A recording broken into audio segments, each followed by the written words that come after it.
Good morning, good afternoon, good evening, and good night. Welcome to the Lesbian News. Our top women-loving women stories and headlines today are: as the L-Word Generation Q gears up for Season 3, we get some casting news. Station 19 airs its finale this week. Will it continue to decimate one of the best women-loving women couples in the last 5 years?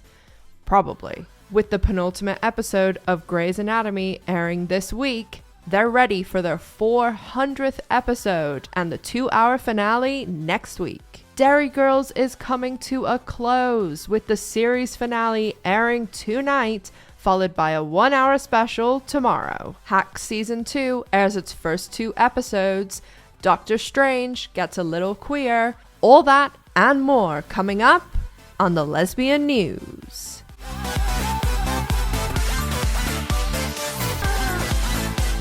Welcome back to the Lesbian News. Thank you so much for joining us. And today we can finally say we have some news regarding casting for the L-Word Generation Q Season 3. As we've spoken about before on the Lesbian News, the L-Word Generation Q is currently in pre-production, with the writers furiously writing those scripts for the first half of Season 3.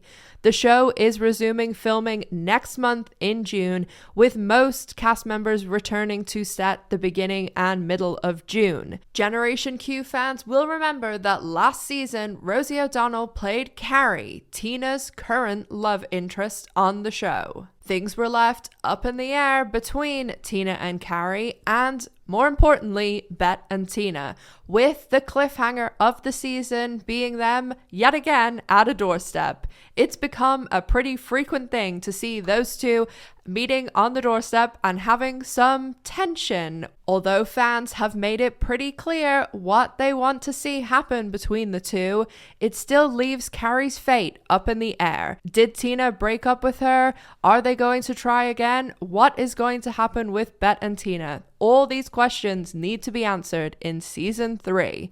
Many fans weren't sure whether Rosie O'Donnell would return for Season 3, but it seems, according to her, she is. Rosie jumped on TikTok live to say she had been written into Season 3. No word on how many episodes, but Rosie did say that Bet and Tina fans would not be happy with her reappearance. Of course, Rosie O'Donnell is old hat when it comes to being in the entertainment business, and she certainly knows how to promote a show and get people talking on social media. So make sure to take a big pinch of salt with anything Rosie says, because she is absolutely doing her job and getting us all speculating about the show. Of course, the Lesbian News will be bringing you all the up-to-date information for Season 3 of Generation Q, so make sure that you're subscribed here and following us on social media. Grey's Anatomy is hurtling towards its 400th episode,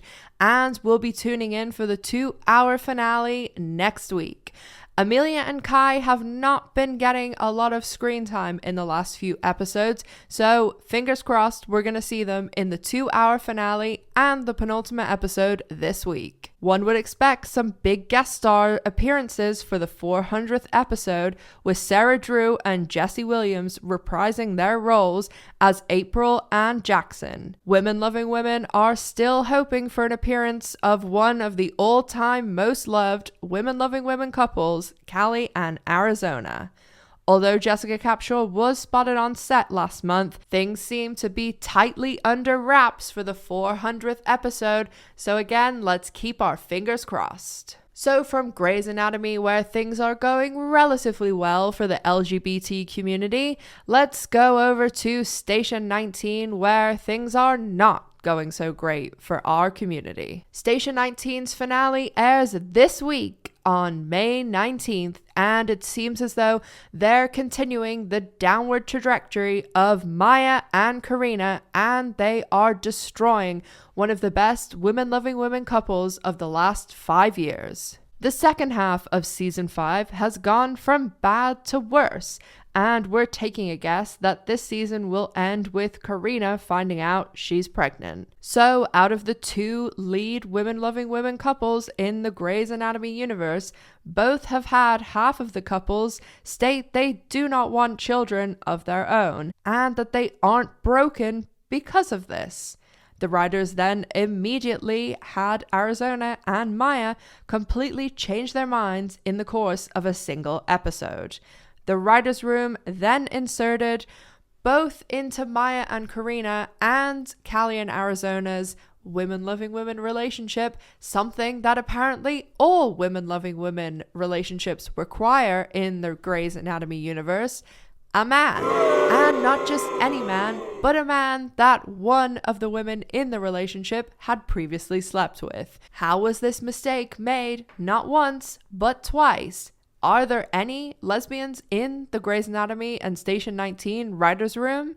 I don't know about you, viewer, but I certainly have never had a man in any of my lesbian relationships. But let me know in the comments if I'm some sort of outlier. Before the rest of our stories, let's check in with our chief meteorologist, Miss G. G, how's the weather looking coming up to the Platinum Jubilee Bank Holiday?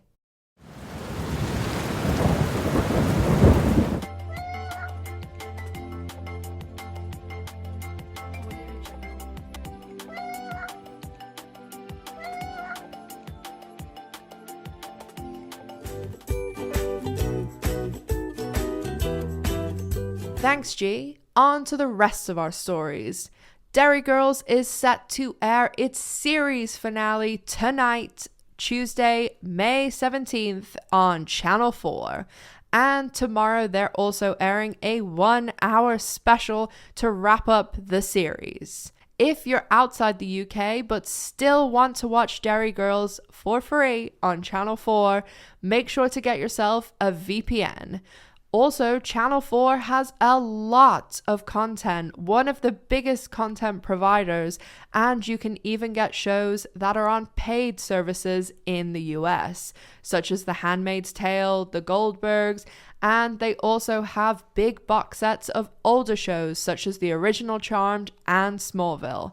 If you want to get a VPN, I do have an affiliate link in the description box, so make sure to use that code to get yourself a couple of free months. If you're looking for some new stuff to watch this month, you should check out Hacks on HBO, one of the best shows in the past year.